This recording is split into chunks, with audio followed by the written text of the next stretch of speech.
Hi friends, എല്ലാവർക്കും നമ്മുടെ ചാനലിലേക്ക് സ്വാഗതം. ഇന്ന് ഞാൻ വന്നിട്ടുള്ളത് വളരെ സിമ്പിളായിട്ടുള്ള ഒരു റെസിപ്പിയുമായിട്ടാണ്. സ്റ്റീം ചെയ്ത് തയ്യാറാക്കുന്ന ഈ റെസിപ്പി ബ്രേക്ക്ഫാസ്റ്റായിട്ടും ഡിന്നറായിട്ടും ഒക്കെ കഴിക്കാവുന്നതാണ്. വീട്ടിൽ നേന്ത്രപ്പഴവും മുട്ടയുണ്ടോ എന്നാൽ ഇപ്പം തന്നെ ഇത് റെഡിയാക്കാവുന്നതാണ്. എന്നാൽ വീഡിയോയിലോട്ട് പോകാം. ആദ്യം തന്നെ ഒരു സ്റ്റീമറിൽ 2 നേന്ത്രപ്പഴം കട്ട് ചെയ്ത് സ്റ്റീം ചെയ്യാൻ വെച്ചിട്ടുണ്ട്. നല്ല പഴുത്ത നേന്ത്രപ്പഴമാണ് ഇതിന് നല്ലത്. ഇനി ഇത് ചൂടാറിയതിന് ശേഷം തൊലിയൊക്കെ നീക്കം ചെയ്ത് നന്നായിട്ട് ഉടച്ചെടുക്കാം. ഞാനിപ്പോൾ ഒരു മാഷ് വെച്ചിട്ടാണ് ഇത് ഉടച്ചെടുക്കുന്നത്. വീട്ടിലുള്ള കയ്യിലോ അല്ലെങ്കിൽ തവിയോ ഏത് വെച്ചിട്ടും ഇത് ഉടച്ചെടുക്കാവുന്നതാണ്. അതിനുശേഷം ഇതിലേക്ക് 1/2 കപ്പ് പത്തിരിപ്പൊടി ഇട്ട് കൊടുക്കാം. ഇതിലേക്ക് 1/4 ടീസ്പൂൺ ഉപ്പ്, 1/4 ടീസ്പൂൺ ഏലക്കാപ്പൊടി എന്നിവ ചേർത്ത് കൊടുക്കാം. അതിനുശേഷം 1 ടീസ്പൂൺ നെയ്യ് കൂടി ഒഴിച്ചു കൊടുക്കാം. നല്ല മണമുള്ള നെയ്യ് വേണം ഇതിലേക്ക് ഒഴിക്കാൻ. ഇത് നന്നായിട്ടൊന്ന് മിക്സ് ചെയ്തെടുക്കാം. ഞാനിവിടെ പത്തിരിപ്പൊടിയാണ് എടുത്തിരിക്കുന്നത്. നമ്മൾ പത്തിരിക്കൊക്കെ കുഴയ്ക്കുന്നില്ലേ, അതേമാതിരി സോഫ്റ്റ് ഡവ് ആക്കണം. ഇതിലേക്ക് കുറച്ച് പാൽ കൂടി ഒഴിച്ച് നന്നായിട്ട് കുഴച്ചെടുക്കാം. ഞാനിവിടെ 2 മീഡിയം സൈസുള്ള നേന്ത്രപ്പഴമാണ് എടുത്തിരിക്കുന്നത്. പഴം വലുതാണെങ്കിൽ ഇടുന്ന അരിപ്പൊടിയിൽ മാറ്റം ഉണ്ടാകും. 1/2 കപ്പിന് പകരം 1 കപ്പ് ഇടേണ്ടി വരും. ഇപ്പോൾ ഇത് നന്നായിട്ട് കുഴച്ച് വെച്ച് സോഫ്റ്റ് ആയിട്ടുള്ള മാവാക്കി മാറ്റിയിട്ടുണ്ട്. ഇനി ഇത് റെസ്റ്റ് ചെയ്യാൻ വെക്കാം.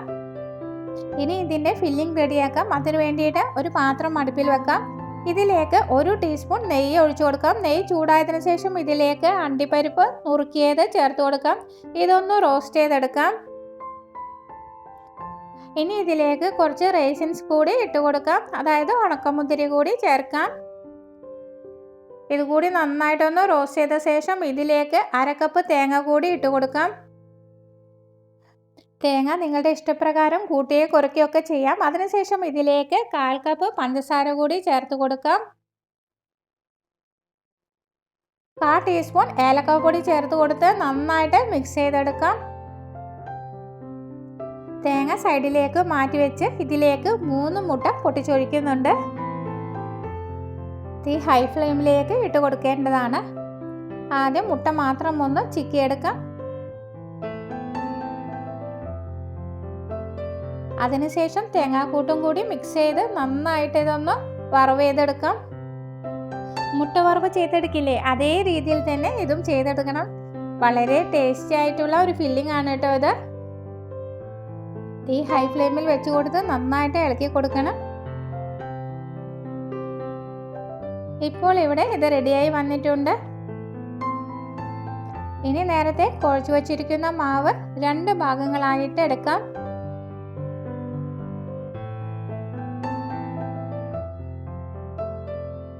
ഇതിൽ ഓരോന്നും ഒരു പ്ലേറ്റിലേക്ക് മാറ്റി വെച്ച് ഒന്നും കൂടി കുഴച്ചെടുക്കാം.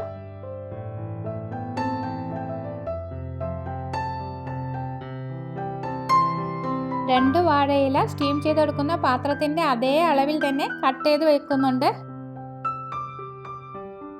ഓരോ ഇലയിലും കുറച്ച് നെയ്യ് സ്പ്രെഡ് ചെയ്ത് കൊടുക്കാം. ഇനി നെയ്യ് താല്പര്യമില്ലെങ്കിൽ ഓയിലായാലും മതി. ഇതിലേക്ക് ഓരോ ഉരുളയും വെച്ച് കൊടുത്ത് നന്നായിട്ട് പരത്തിയെടുക്കാം.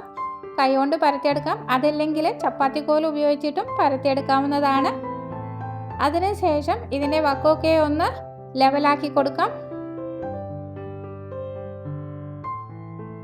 പത്തിരി പരത്തുന്ന മാതിരി അത്ര ലെവലായിട്ട് കിട്ടിയില്ല, പഴം ആയതുകൊണ്ട് തന്നെ.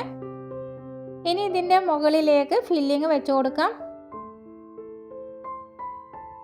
അധികം സൈഡിലേക്ക് വെച്ച് കൊടുക്കരുത്, കാരണം 2 എണ്ണം കൂടി ഒട്ടിച്ചെടുക്കാനുള്ളതാണ്.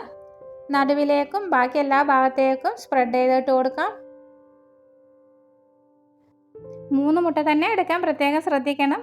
ഈ മാവിന് ഇത് കറക്റ്റാണ്. ഇനി അടുത്ത ഉരുളയും ഞാൻ വാഴയിലയിൽ പരത്തി എടുത്തിട്ടുണ്ട്. ഇതിൻ്റെ മുകളിലേക്ക് വെച്ച് കൊടുക്കാം. എന്നിട്ട് നന്നായിട്ടൊന്ന് പ്രസ് ചെയ്തെടുക്കാം.